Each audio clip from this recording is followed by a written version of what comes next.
नमस्कार दोस्तों, बीपीएससी 72वीं प्रतियोगिता परीक्षा का जो भर्ती है वो आ चुका है। इसके लिए अभी ऑनलाइन आवेदन की जो प्रक्रिया है वो भी स्टार्ट कर दिए गए हैं। इस वीडियो में मैं आपको पूरी जानकारी बताने जा रहा हूं कि कैसे इस भर्ती का फॉर्म आपको भरना है। सभी चीज़ें इस वीडियो में बताई जाएगी। मैं आपके जानकारी के लिए आपको बता दूं, ये जो भर्ती आपकी होने वाली है कुल मिलाकर 1230 पद होंगे और जो भी पद है ना, ये सारा पद ऑफिसर ग्रेड वाला है और काफ़ी अच्छी सैलरी के साथ ये भर्ती निकाला गया है।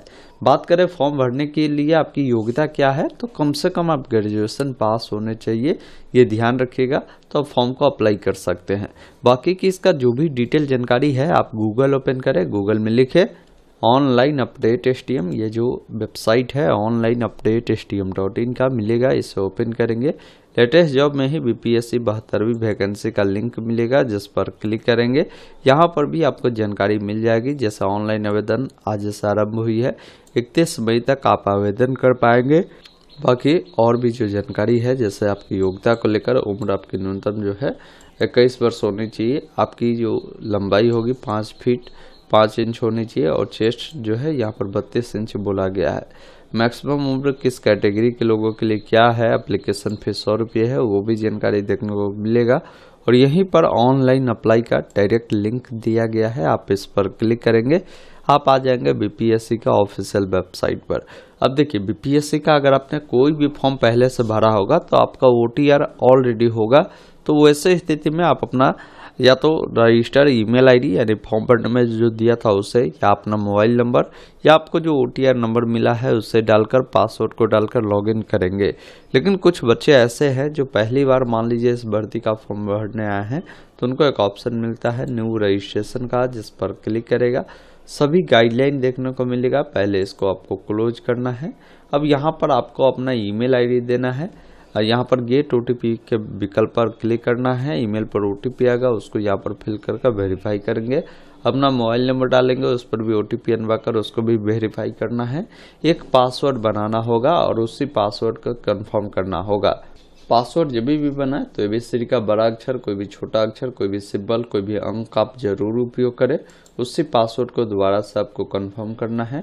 फिर आपका जो भी नाम है मैट्रिक सर्टिफिकेट मार्कशीट पे उस अकॉर्डिंग अपना पूरा नाम लिखे, अपना नाम को कंफर्म करें। अपना जो है यहाँ पर पिताजी का नाम लिखना है, पिताजी का नाम दोबारा से कंफर्म करना है। माताजी का नाम लिखना है, माताजी का नाम दोबारा से कंफर्म करना है। यहाँ पर देखिए कैलेंडर मिलता है। सबसे पहले जो भी आपका साल हो, जो भी आपका महीना हो, जो भी आपका डेट हो, इस प्रकार उसका चुनाव करेंगे, उससे दोबारा से कंफर्म करेंगे। जेंडर बताएंगे, लड़का है तो मेल, लड़की है तो फीमेल करेंगे, उससे दोबारा से कंफर्म कर आई एग्री करना है। और एक ऑप्शन मिलता है प्रीव्यू एंड रजिस्टर का, जिस पर आपको क्लिक करना है। अब ये OTP आपके ईमेल के जो स्पैम फोल्डर होते हैं ना उसमें जाता है, ये भी ध्यान रखिएगा। अब आपके सामने प्रीव्यू आता है, जिसमें आप अपना ईमेल आईडी, मोबाइल नंबर, ये सारी जानकारी देखें, ये सही है, सब कुछ सही है। तो इस प्रकार इस सभी चेक बॉक्स पर जो है टिक कर देना है। उसके बाद नीचे में एक ऑप्शन मिलता है कन्फर्म रजिस्टर का, जिस पर आपको क्लिक करना है। इस प्रकार देखेंगे ना आपका यूजर आईडी पासवर्ड क्रिएट हो गया। अब बोल रहा है कि आपको डिजी लॉकर पे रिडायरेक्ट किया जा रहा है, आप यहाँ पर इस वाले विकल्प पर क्लिक करेंगे। जैसे ही इस पर क्लिक करते हैं तो डिजी लॉकर अकाउंट जो बना है आपका, आप उससे लॉगिन करेंगे। अगर नहीं बना है तो यहाँ पर साइन अप का भी ऑप्शन है, जिस पर क्लिक करें। आपको अपना मोबाइल नंबर डालना है, गेट OTP पे क्लिक कर OTP वेरीफाई करना है। आपको अपना नाम, डेट ऑफ बर्थ, जैसे डेट, मंथ, ईयर डालना है, जेंडर डालना है। जो भी यूजर नेम बनाना चाहते हैं, वो जो पिन बनाना चाहते हैं उसको बनाकर इस चेकबॉक्स पे टिक कर वेरीफाई वाले विकल्प पर क्लिक करना है। उसके बाद यहाँ पर देखेंगे ना आपके सामने ये कुछ जानकारी देखने को मिलता है। अब सिंपली इस ऑल सेलेक्ट पर क्लिक कर अलाउ वाले विकल्प पर क्लिक करिएगा, तो आपका जो है ये डिजी लॉकर जो अकाउंट है वो क्रिएट हो जाता है। अब दोबारा से लॉगिन करना होगा। उसमें अभी आप अपना मोबाइल नंबर, साथ में अभी जो पासवर्ड बनाया है उससे डालें, कैप्चा कोड को डालकर प्रोसीड वाले विकल्प पर क्लिक कर इस वाले विकल्प पर आपको क्लिक करना है। पुनः यहीं पर अगर आपको रिडायरेक्ट करेगा तो आप इसको दोबारा से अलाउ करेंगे। फिर इस प्रकार देखेंगे ना आपका ये प्रक्रिया कंप्लीट हुआ। अब यहाँ पर आपके सामने आपका जो निर्देश है वो देखने को मिलता है। अब आपको सिंपली नीचे आना है, या ऊपर में ही एक ऑप्शन मिलता है प्रोफाइल क्रिएशन का, जिस पर पहले आपको क्लिक करना है। अब यहाँ पर आप आपका कुल 6 स्टेप में इसको पहले कंप्लीट करना है। कुछ जानकारी आपका भरा हुआ देखने को मिलता है पर्सनल इन्फॉर्मेशन में, इसमें कुछ करने की ज़रूरत नहीं है। बाकी आप अपना नाम हिंदी में यहाँ पर आपको लिखना होगा, ये ध्यान रखिएगा। उसके बाद नीचे आना है, आपकी शादी हो चुकी है तो मैरिड अन्यथा अनमैरिड वाले विकल्प पर क्लिक करेंगे। उसके बाद उससे दोबारा से कंफर्म करना है। आपके पास जो भी आईडी कार्ड है, जैसे आईडी कार्ड में आधार कार्ड चुना तो उसका नंबर देखने को मिलेगा। आपके बॉडी में कोई निशान हो उसके बारे में जानकारी देना है। फिर पूछता है कि क्या आपने कभी अपना नाम बदला है, तो ऐसा है तो हाँ करें, नहीं तो नहीं वाले विकल्प पर क्लिक करें। क्या आप भारत के नागरिक है तो एस करें, नहीं तो नो वाले विकल्प पर क्लिक करें, क्योंकि आप भारतीय ही होंगे तो आपको एस ही रखना है। अगर आप बिहार के मूल निवासी है तो एस करेंगे, नहीं तो नो वाले विकल्प पर क्लिक करेंगे। उसके बाद पूछता है आपसे कि क्या आप बिहार के अस्थायी निवासी है, तो आप वैसे स्थिति में यहाँ पर आपको इस वाले विकल्प पर क्लिक करना है। बिहार के है तो आपका जो निवास प्रमाण पत्र संख्या होगा उसका नंबर डालेंगे, कब इशू किया गया है और डेट यहाँ पर बताना है कैलेंडर की मदद से। उसके बाद यहाँ पर कुछ जो है अदर जानकारी पूछता है कि क्या आप किसी आरक्षित कोटि से आते हैं, तो आपको यहाँ पर एस करना है। आरक्षित कोटि में जैसे आप जो है SC ST BC EBC वाले हैं तो आपको एस कर देना है। अब एस करते हैं तो आप किस कैटेगरी से बिलोंग करते हैं उसकी जानकारी देंगे, उससे दोबारा से कंफर्म करना है। बाकी आपका कास्ट का क्या नाम है, यहाँ से आपको नाम चुनना है। कास्ट सर्टिफिकेट जैसे BC EBC के केस में नहीं चलेगा, NCL चलेगा। SC ST के केस में कास्ट सर्टिफिकेट देना होगा। तो आपके कैटेगरी के अकॉर्डिंग जो भी डॉक्यूमेंट लगता है उसकी जानकारी देंगे, कब इशू किया गया है और डेट भी आपको यहाँ पर देना होगा। और सर्टिफिकेट बिहार से इशू हुआ है तो बिहार वाले ऑप्शन पर टिक करेंगे। अगर आप जो है स्वतंत्रता सेनानी के पोता पोती नाती नातिन है तो एस करें, नहीं तो नो करें। अगर दिव्यांग है तो एस करें, नहीं तो नो वाले विकल्प पर क्लिक करें। अगर आप स्पोर्ट्स पर्सन है, मतलब जो मान लीजिए मेधावी खिलाड़ी होते हैं, तो ऐसे स्थिति में हाँ करें, नहीं तो नो वाले विकल्प पर क्लिक करें। एक्स सर्विसमैन है तो एस करें, नहीं तो नो वाले विकल्प पर क्लिक करें। NCC कैडर है, NCC अगर आपने किया है तो एस करें, नहीं तो नो वाले विकल्प पर क्लिक करें। क्या आप बिहार सरकार के कर्मचारी है तो हाँ करें, नहीं तो नहीं वाले विकल्प पर क्लिक कर इसको भी यहाँ से आपको सेव करना होगा। जैसे ही ये जानकारी आप सेव करेंगे तो ये सक्सेसफुली सेव हो गया। अब आते हैं अगले स्टेप में, जहाँ पर जो भी आपका एड्रेस है एड्रेस की जानकारी देना है। ध्यान रखिएगा एड्रेस में, जैसे यहाँ पर परमानेंट एड्रेस पूछ रहा है। परमानेंट एड्रेस का मतलब आपका जहाँ जन्म हुआ है, जहाँ आप रहते हैं वो एड्रेस बताएंगे। जैसे आपका जो भी विलेज है, एड्रेस 1 में आप विलेज लिख सकते हैं, एड्रेस 2 में पोस्ट ऑफिस, एड्रेस 3 में पुलिस स्टेशन लिखेंगे। शहर में रहते हैं तो शहर के अकॉर्डिंग जानकारी देंगे। जो भी स्टेट है, जो भी डिस्ट्रिक्ट है वो बताएंगे। अपना पिन कोड यहाँ पर देना है। परमानेंट एड्रेस, करस्पॉन्डेंस एड्रेस अगर आपका सामान्य है तो इस चेकबॉक्स पर टिक करेंगे। अलग अलग है तो अलग अलग जानकारी को फिल कर सेव करना है। ये जानकारी भी आपका जो है सक्सेसफुली सेव हो गया। अब आते हैं अदर इन्फॉर्मेशन में। देखिए अदर इन्फॉर्मेशन में आपसे पूछता है कि क्या आपके विरुद्ध किसी न्यायालय से में कोई जो है अभियोजन लंबित तो नहीं है। अगर ऐसा है तो आप यहाँ पर जो है हाँ करेंगे, नहीं तो नो वाले विकल्प पर क्लिक करेंगे। अब फिर पूछता है कि क्या आप बार काउंसलिंग या मेडिकल काउंसलिंग या एसोसिएशन या अन्य व्यावसायिक संस्थान द्वारा अनुशासनात्मक या किसी तरह का कोई अन्य कार्रवाई शुरू की गई है आप पर, तो आप हाँ कर सकते हैं, नहीं तो नहीं वाले विकल्प पर क्लिक करेंगे। आपके विरुद्ध जो है सरकारी अर्ध सरकारी संगठनों द्वारा कोई अनुशासनात्मक कार्रवाई शुरू की गई है तो उसके बारे में बताएंगे। आप पर कोई FIR तो ये नहीं है। आपको कभी भी BPSC UPSC या अन्य किसी भी प्रतियोगी परीक्षा से अगर मान लीजिए आपको वंचित किया गया है तो आप बताएंगे। ये आपके निगेटिविटी के बारे में पूछता है, नहीं है ऐसा तो सब में नो करेंगे। इसमें से अगर मान लीजिए आपने किसी में पार्टिसिपेट किया था, जैसे मान लीजिए आपको कोई भी ये मेडल होता है, ये सब अगर मिला है तो आप बता सकते हैं, नहीं तो इसको छोड़ेंगे और इसको यहाँ से आपको सेव वाले विकल्प पर क्लिक करेंगे। ये जानकारी भी आपका सेव हुआ। अब आते हैं क्वालिफिकेशन वाले जानकारी में, तो क्वालिफिकेशन इन्फॉर्मेशन पर क्लिक करेंगे। देखिए क्वालिफिकेशन में 10th के बारे में जानकारी देना है कि 10th आपने किया है तो यहाँ पर 10th चुने। 10th आपने किस यहाँ पर क्वालिफिकेशन में 10th चुनेंगे। बाकी 10th आपने किस राज्य से किया है उस राज्य की जो जानकारी है आपको यहाँ पर देना होगा। स्टेट बताएंगे।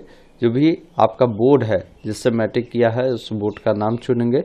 आपका जो 10वीं है पास हो चुके हैं तो यहाँ पर पास चुने, नहीं तो अपेयर का ऑप्शन है। बाकी जो 10वीं आपने किया है यहाँ पर कब आपका कंप्लीट हुआ है वो डेट आपके जो मार्कशीट है ना उस पर नीचे में दिया गया होता है और डेट बताएंगे। अगर एक्स्ट्रा अटेम्प्ट है मतलब एक बार में पास नहीं किया 2 बार में किया तो बताएंगे, नहीं तो आप एक बार में ही किए तो 0 यहाँ पर बताएंगे। कितने नंबर आपको मिले हैं वो बताएंगे। जैसे 500 का एग्जाम हुआ, अगर मान लीजिए हमें जो है 325 नंबर मिला तो ऑप्टेन में 325 और टोटल 500 का एग्जाम हुआ तो 500 बताएंगे। अब अपना परसेंटेज निकाल कर परसेंटेज बताएंगे। फिर पूछता है कि जो आपकी 10वीं है ये कितने महीने का ये कोर्स था वो चीज़ें आप बताएंगे। तो 10वीं जो है ये 12 मंथ का होता है तो यहाँ से 12 मंथ चुनेंगे। आप कौन सा क्लास से पास है, फर्स्ट डिवीजन, सेकंड, थर्ड, वो जानकारी आपको यहाँ पर बताना होगा। फिर आपका जो मोड है वो क्या है, जैसे आपने डिस्टेंस से किया है या रेगुलर से किया है तो वो चीज़ें आप यहाँ से कंफर्म करेंगे। अगर यहाँ पर कोई कंपलसरी सब्जेक्ट आपका होगा तो ये ऑप्शन खुलेगा, नहीं तो इसको ऐसे ही रहने देंगे। इस समय कुछ डालने की ज़रूरत नहीं है। आपको अपना रोल नंबर यहाँ पर दर्ज करना है, कब आपने पास किया है वो चीज़ें यहाँ पर आप बताएंगे। उसके बाद इसको यहाँ से ऐड का ऑप्शन है जिस पर क्लिक कर कर ऐड करेंगे। फिर आपको 12th की जानकारी इससे अकॉर्डिंग इंटरमीडिएट चुनकर उसको भी ऐड करेंगे। यहाँ क्वालिफिकेशन में इंटरमीडिएट रहेगा। अब इसमें आपका सब्जेक्ट ब्रांच पूछेगा, आपने साइंस आर्ट कॉमर्स से पढ़ा है, किस राज्य से पढ़ा था, किस बोर्ड से पढ़ा था, क्वालिफिकेशन आप जो है वो पास हो चुके हैं तो बताएंगे। बाकी कब कंप्लीट किया है और डेट यहाँ पर बताना है। जैसे कैलेंडर मिलता है, आप कितने अटेम्प्ट में इससे पास किया है वो चीज़ें आपको यहाँ पर बताना है। कितने नंबर आपको मिले हैं, कुल कितने का एग्जाम हुआ था, क्या परसेंटेज है। बाकी यहाँ पर जो आपकी 12वीं है कितने मंथ का था, जैसे 12वीं आपका जो होता है ये 24 मंथ का होता है वो बताएंगे। आपका कौन सा डिवीजन है, रिजल्ट आपका रेगुलर मोड में है तो बताएंगे। बाकी यहाँ पर आपको ये बताना है कि अगर कोई कंपलसरी सब्जेक्ट आपका था तो आप बताएंगे। जैसे मान लीजिए साइंस से है तो साइंस कंपलसरी सब्जेक्ट आपका रहा होगा, आर्ट से है तो आर्ट रहा होगा, तो वो चीज़ें आप यहाँ पर बताएंगे। बाकी ऑप्शनल में कोई सब्जेक्ट रखा था तो वो बता सकते हैं। आपका जो भी रोल नंबर 12वीं का है वो आपको यहाँ पर देना है और यहाँ पर कब पास किए हैं वो बताकर इसको भी आपको ऐड कर देना है। तो इस प्रकार वो ऐड हो गया। अब इसी अनुसार आपने जो ग्रेजुएशन किया है, मान लीजिए 10वीं 12वीं उसके बाद ग्रेजुएशन किया है तो ग्रेजुएट का ऑप्शन है उसको चुने। आपने जो किया है किस क्वालिफिकेशन को किया, जैसे बहुत सारे लोग बीए करते हैं, बीएससी करते हैं, बीकॉम करते हैं, तो यहाँ पर देखिए सभी ऑप्शन है। आप जो भी कोर्स किए हैं उस कोर्स को यहाँ से चुन लेंगे। जो भी क्वालिफिकेशन चुनेंगे उसके अकॉर्डिंग यहाँ पर आप जानकारी बताना है कि वो क्वालिफिकेशन किस राज्य से किया है, किस यूनिवर्सिटी से किया है, यूनिवर्सिटी का नाम चुने, पास हो चुके हैं या अपेयर है वो जानकारी बताना है। बाकी कब आपने कंप्लीट किया है और डेट बताना है। बाकी अगर आपने कोई एक्स्ट्रा अटेम्प्ट लिया था तो ठीक है, नहीं तो 0 लिखेंगे। आपको कितने नंबर मिले हैं ग्रेजुएशन में उसकी जानकारी यहाँ पर ऑप्टेन मार्क्स में बताएंगे। कुल कितने का एग्जाम हुआ था, आपका क्या परसेंटेज था वो बताएंगे। कितने मंथ में आपने ग्रेजुएशन को कंप्लीट किया है, तो ग्रेजुएशन एक तो आपके 36 मंथ के होते हैं, अब 4 साल वाला 42 मंथ के हो जाता है। तो अगर आपने 3 साल वाला किया होगा तो 36 मंथ वाला ऑप्शन चुनेंगे। बाकी देखिए आपने जो ग्रेजुएशन किया है उसमें फर्स्ट डिवीजन, सेकंड डिवीजन या थर्ड डिवीजन किया है वो बताएंगे। आपका मोड क्या था, वो रेगुलर मोड से किया था या डिस्टेंस से, वो चीज़ें बताएंगे। कंपलसरी सब्जेक्ट में आपको अगर कोई रहा है तो ठीक है, नहीं तो इसको बताएंगे, नहीं तो छोड़ देंगे। उसके बाद देखिए ऑप्शनल सब्जेक्ट में कुछ लिया था तो बताएंगे। यहाँ पर पंजीकरण प्राधिकरण का नाम, तो इसमें आपको कुछ करने की ज़रूरत नहीं है, इसको ऐसे ही आपको छोड़ना है। और काउंसलिंग रजिस्ट्रेशन डेट भी आपको नहीं डालना है, इसको छोड़ देना है। आपको डायरेक्ट यहाँ पर आना है, रोल नंबर आपका जो भी है आपको दर्ज करना है, कब आपने ग्रेजुएशन पास किया और डेट डालकर यहाँ से आपको ऐड वाले विकल्प पर क्लिक करेंगे तो 10-12 ग्रेजुएशन की जानकारी यहाँ पर ऐड हो जाएगा। अब आते हैं एक्सपीरियंस की जानकारी में। तो एक्सपीरियंस अगर आपके पास है तो हाँ करें, नहीं तो नहीं वाले विकल्प पर क्लिक करेंगे, यानी नो करेंगे तो ये जानकारी देने की ज़रूरत नहीं है तो आप उसकी जानकारी आप दे सकते हैं। चलिए मैं इसको भी जो है यहाँ से सेव किया। अब आते हैं अगले स्टेप पे, जहाँ पर फ़ोटो, सिग्नेचर ये सब अपलोड करना है। आप इस पर क्लिक करेंगे तो जो लाइव फ़ोटो है वो आपको यहाँ पर अपलोड करना है। इस प्रकार ये जानकारी भी आपका जो है सेव हो गया। अब यहाँ पर फ़ोटो सिग्नेचर वाले विकल्प पर क्लिक करेंगे तो यहाँ पर लाइव फ़ोटो कैप्चर करना होता है। इसमें बताया गया है कि लाइव फ़ोटो जब भी आप कैप्चर करते हैं तो सुनिश्चित करें कि आपका जो आपके सिस्टम में वेबकैम है वो ओपन होना चाहिए, और आप ऐसे जगह पे फ़ोटो क्लिक कराएं जिसका जो बैकग्राउंड हो वो हल्के रंग का हो, ये ध्यान रखिएगा। उसके बाद आपको कोई भी टोपी, चश्मा, मास्क, हेलमेट इस सब का उपयोग नहीं करना फ़ोटो क्लिक करते समय। फ़ोटो आप ये बताते हैं, जब इस पर क्लिक करेंगे तो ये रिडायरेक्ट करेगा अगले पेज पे, जहाँ पर फ़ोटो क्लिक करने के लिए गाइडलाइन को फॉलो कर लीजिएगा। इंग्लिश सिग्नेचर यहाँ पर आपको अपलोड करना है, फिर यहाँ पर हिंदी सिग्नेचर अपलोड करना है। उसका भी गाइडलाइन है कि ये 20 KB से ज़्यादा नहीं होगा। फिर इस चेकबॉक्स पर आपको टिक करना है। उसके बाद एक ऑप्शन मिलता है सबमिट एंड लॉक प्रोफाइल का, जिस पर आपको क्लिक करना है, और यहाँ पर पूछता है कि आप सबमिट करना चाहते हैं तो कन्फर्म वाले विकल्प पर क्लिक करेंगे। आपका प्रोफाइल सक्सेसफुली क्रिएट हो गया। अब फॉर्म को अप्लाई करने के लिए एक ऑप्शन मिलता है न्यू एप्लीकेशन का, जिस पर क्लिक करेंगे तो अभी जो है ये BPSC 72वीं का जो फॉर्म निकाला गया है वो उसका जानकारी मिलता है, लास्ट डेट भी बताया गया है। अब आपको पेमेंट करना है, जिसके लिए ऑप्शन मिलता है पे फीस का, जिस पर आपको क्लिक करना है। उसके बाद इस चेकबॉक्स पे टिक कर कन्फर्म वाले विकल्प पर क्लिक करना है। उसके बाद आपको ये बताना है कि आपको किस पोस्ट के लिए अप्लाई करना है, वो चीज़ें आप यहाँ से कंफर्म करेंगे। उसके बाद यहाँ पर जो है जो पेमेंट लगता है वो पेमेंट आपको देखने को मिलता है। अब मान लीजिए मैंने जो है यहाँ पर 1 के लिए अप्लाई किया, अगर आप 2 के लिए अगर एलिजिबल है तो वो भी ऑप्शन मिलेगा, उसके लिए भी अप्लाई करना है। तो ऐसे टिक करेंगे तो आपका फ़ी जो है यहाँ पर बढ़ जाएगा, ये विशेष तौर पर ध्यान रखना है। उसके बाद पेमेंट करने के लिए आप ऑनलाइन पेमेंट का ऑप्शन चुने, SBI का चुने, और प्रीव्यू वाले विकल्प पर क्लिक करें।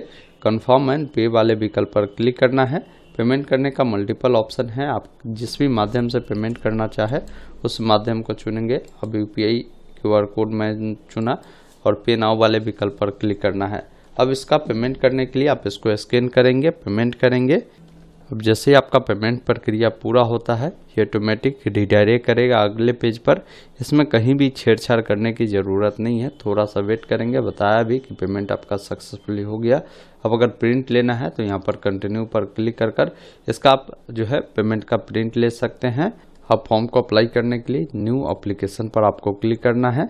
अब देखिए पेमेंट वाला ऑप्शन आपका हट गया, ऑप्शन मिल गया आपको अप्लाई का, जिस पर आपको क्लिक करना है। अब यहाँ पर एक ऑप्शन मिलता है प्रोसीड फॉर एप्लीकेशन का, जिस पर आपको क्लिक करना है।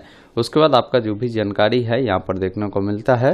नीचे आएंगे ना तो कुछ यहाँ पर जो है प्रश्न देखने को मिलता है। अब इसको आपको आंसर देना है, जिसमें पहला क्वेश्चन पूछता है कि यदि आपने प्रीवियस में कोई भी PSC का अटेम्प्ट अगर आपने दिया है तो बताएं, नहीं दिया है तो आप यहाँ पर बता सकते हैं 0, या आपने दिया है कोई एग्जाम तो यहाँ पर बताएंगे। जैसे मैंने AEDO का दिया था तो 1 बताया। अब पूछता है कि जो आपके मैट्रिक का सर्टिफिकेट नंबर है वो क्या है, वो आप यहाँ पर देंगे। मैट्रिक का जो सर्टिफिकेट इशू किया गया है उसका डेट क्या है, और डेट आपको यहाँ पर बताना है। फिर ग्रेजुएशन का जो पासिंग सर्टिफिकेट है उसका नंबर देंगे, कब इशू किया गया है वो डेट आपको देना है। फिर पूछता है, अब यहाँ पर बोला गया है कि पिछले 3 सालों में आपने कोई ऐसा जगह है जहाँ पर 6 महीना से अधिक रहा है तो उस पैलेस का जो नाम है आपको लिखना है, उसका एड्रेस लिखना है।